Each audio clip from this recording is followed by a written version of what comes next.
আসিম ফুলবাড়িয়ার মধ্যে সব থেকে ভাইরাল মুড়ি হলো এইটা। মামা খুব যত্ন নিয়ে বানায়, খুবই মজাদার। মামা মুড়ি ভর্তাটা কেমন হয়েছে? মুড়ি ভর্তাটা আসলে ভালো হয়েছে, খুবই একটু ঝাল বেশি।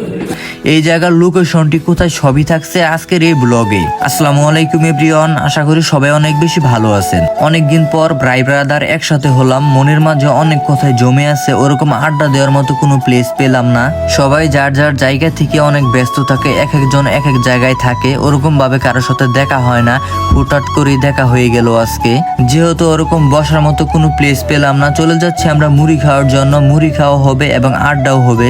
এই ভাইরাল মুড়ির লোকেশনটি হলো আসিম হাসিনের মোড়। মামা অনেক সুন্দর করে মুড়ি বানায়, খুবই মজা হয়। অনেক দূর দূরান্ত থেকে মানুষ আসে এই মুড়ি খাওয়ার জন্য। আপনি যদি খেয়ে থাকেন অবশ্যই কমেন্টে বলে যাবেন।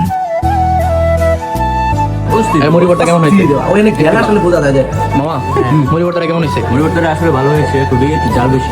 আচ্ছা আচ্ছা, আপনার অপিনিয়নটা মামা? 10 out of 8। আচ্ছা।